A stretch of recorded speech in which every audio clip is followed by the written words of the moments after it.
বন্ধুরা, আজ আপনাদের সাথে শেয়ার করব টমেটো ও পেঁয়াজ দিয়ে তৈরি একটি স্বাদে ভরপুর মুখরোচক খাবারের রেসিপি। এই রেসিপিটি করে দেখানোর জন্য আমার লাগবে কয়েকটা পাকা টমেটো এবং মাঝারি সাইজের দুটো পেঁয়াজ। প্রথমে আমি টমেটোগুলো 4 টুকরো করে কেটে নেব।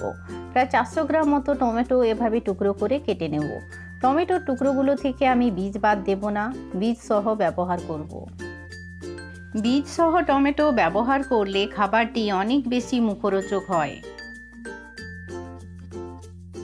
এরপর একই পদ্ধতিতে পেঁয়াজগুলো টুকরো করে কেটে নেব। এখানে টমেটো এবং পেঁয়াজের রেশিও হবে 400 গ্রাম টমেটোতে দুটো মাঝারি সাইজের পেঁয়াজ।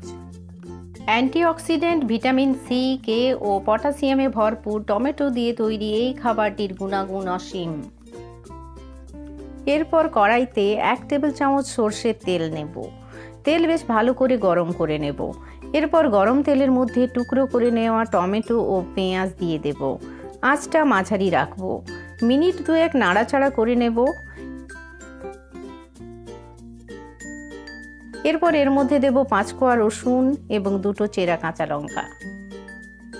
আবারও কিছুক্ষণ নাড়াচাড়া করে নেব। এরপর এর মধ্যে দেব হাফ চা চামচ লবণ। পছন্দ অনুসারে লবণের পরিমাণ বাড়ানো বা কমানো যেতে পারে।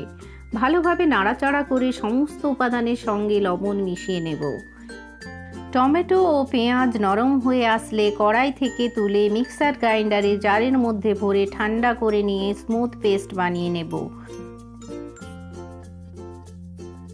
বানানো পেস্ট এখন অন্য একটি পাত্রে ঢেলে রাখব।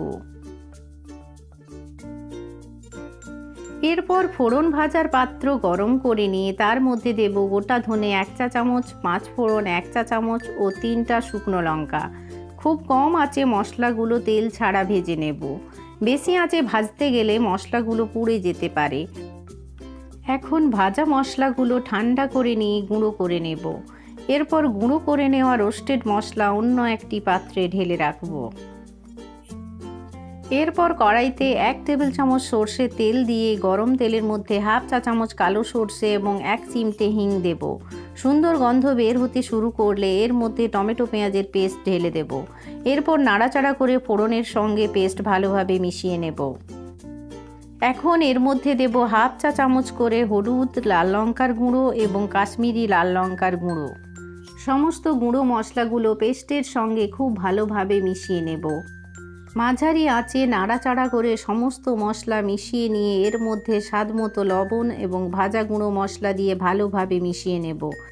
ভাজা মশলা দেওয়ার পর অসাধারণ গন্ধ বেরোতে শুরু করেছে এবং তৈরি হয়ে গেছে অত্যন্ত সুস্বাদু ও মুখরোচক টমেটো পেঁয়াজের চাটনি।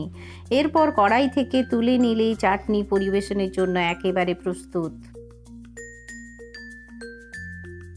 আমার আজকের এই রেসিপি আপনাদের পছন্দ হয়ে থাকলে লাইক এবং শেয়ার করবেন আর আপনাদের মূল্যবান কমেন্ট দিতে ভুলবেন না।